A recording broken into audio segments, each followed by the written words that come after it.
오늘은 천식에 대해서 한번 더 알아보겠습니다. 지난번 제 영상 때 이 천식에서 이 폐성 천식과 심장이성 천식을 구분해서 말씀을 드렸는데요.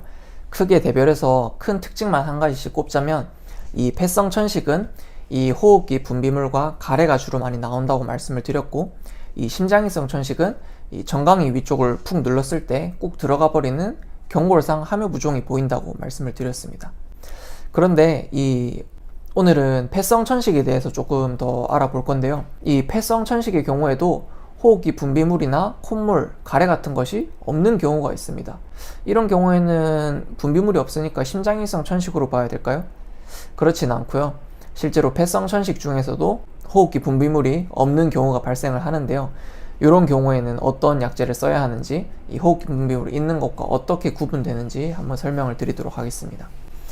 먼저 폐성 천식에서 호흡기 분비물이 있는 경우와 없는 경우로 나뉩니다. 그리고 있는 경우에는 이것이 맑은 콧물이냐 아니면은 좀 눅진한 누런 콧물 가래냐에 따라서 크게 나뉘고요.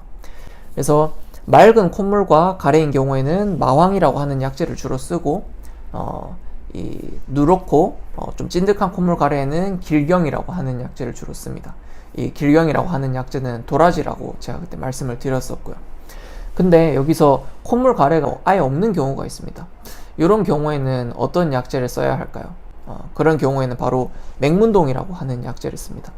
맹문동은 사실 이름을 들으면 생소하실 수도 있는데, 이 가로수 큰 나무 아래에 심어져 있는 좀 작은 난 같은 그런 식물들이 있거든요. 걔네가 전부 맹문동이거든요. 이 맹문동이라고 하는 약제는 폐가 건조해서 이 건조한 폐 때문에 발작적인 기침이나 헛기침이 날 때 이 폐를 촉촉하게 자윤을 시켜줘서 이 발작적으로 올라오는 기침을 눌러줄 수 있는 약제입니다. 물론 맹문동만 써서는 그렇게 되지 않고요. 다른 맹문동과 함께 엮을 수 있는 좋은 약제들의 조합을 가지면 이런 건조성으로 인한 폐성 천식을 치료를 할 수가 있습니다.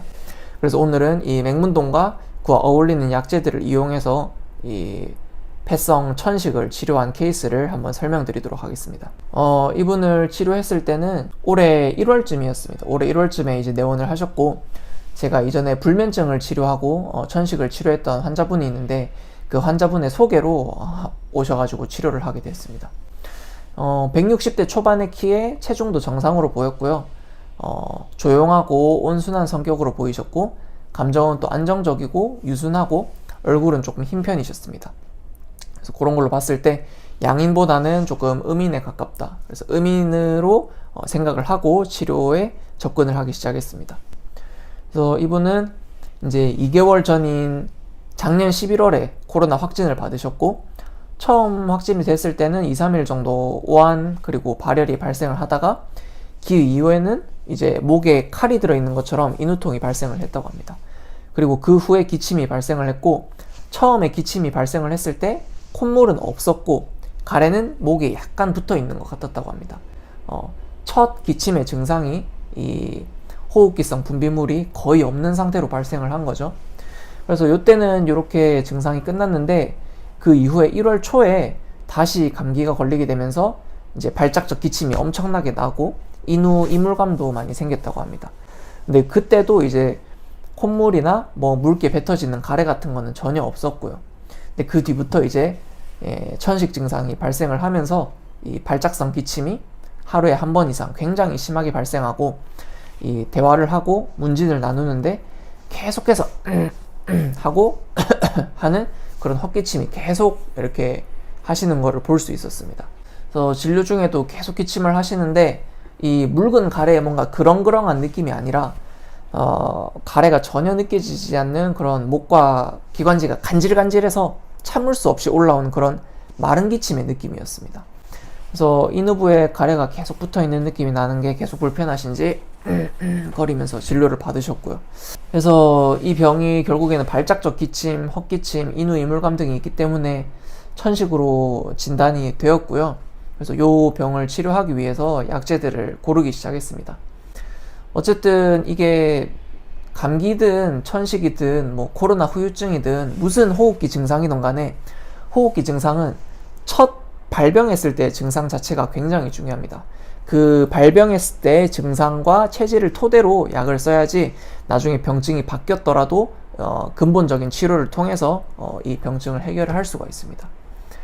그래서 이분 같은 경우에는 주 증상이 발작적 기침, 헛기침, 인후 이물감이면서 발병 초기의 증상도 역시 이 몸에 있는 어떤 콧물이나 가래 같은 것이 전혀 보이지 않았거든요. 그래서 이 환자의 경우에는 폐의 건조한 상태가 발병 초기부터 쭉 이어지게 된 거죠.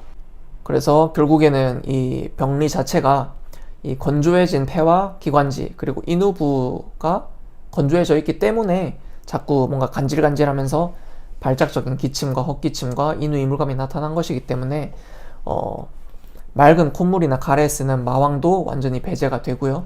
그리고 누런 콧물이나 찐득한 가래가 나오는 데 쓰는 길경도 완전히 배제가 되고요. 그래서 콧물 가래가 없는데 자꾸 마른 기침과 발작적 기침이 나오기 때문에 맹문동을 고를 수밖에 없는 상황이었습니다. 그래서 이 맹문동이라고 하는 약재로 이 말라버린 이 폐 그리고 호흡기 계통에 수분과 진액을 넣어주고 거기에 반하라고 하는 약재, 이것은 인후 이물감을 없애주는 약재인데요. 이 반하라는 약재로 이 인후부랑 이 호흡기 계통을 따뜻하게 만들어줘서 찬 공기에 이 떨어버리는 호흡기를 좀 따뜻하게 온난케 만들어주고 여기에 살짝 끼어있는 인후부에 있는 이 이물감을 만들어내는 노폐물을 삭혀내고자 했습니다. 그래서 이 맹문동과 반하가 주 재료로 들어가는 처방을 했고요. 그게 2023년 1월 12일이 됩니다. 그래서 그때 이 처방을 먼저 한 달분을 처방을 했습니다. 그 뒤로 한 번 정도 더 내원해서 체질 침 치료를 했는데 그 당시에 이제 서울에 기록적인 한파랑 폭설로 인해서 더 이상의 내원을 못 하셨어요. 그래서 그냥 한약만 집에서 복용하시다가 예약하신 날짜가 돼도 그날 겨울비가 와가지고 안 오시는 거예요. 그래서 제가 한번 이제 해피콜을 드렸거든요. 전화를 통해서 그동안 증상이 어떠한가 한번 물어보기 위해서 전화를 드렸는데 그 당시에 이제 처방을 했을 때 12일이었으니까 2주가 딱 지난 시점에 제가 전화를 드렸거든요. 그랬는데 전화를 받았는데 정말 신기한 게 전화를 받았는데 이 하는 헛기침이나 인후 이물감을 느꼈을 때 하는 그런 증상이 안 느껴지면서 통화를 하시더라고요. 그래서 여쭤보니까 이제 하루에 한 번 이상 발생하던 발작성 기침이 더 이상 일어나지 않았다고 합니다. 한약을 먹고 나서 정말 좋아져서 이렇게 좋아질 수 있는 병이었나 싶다 하면서 굉장히 신기해 하시더라고요.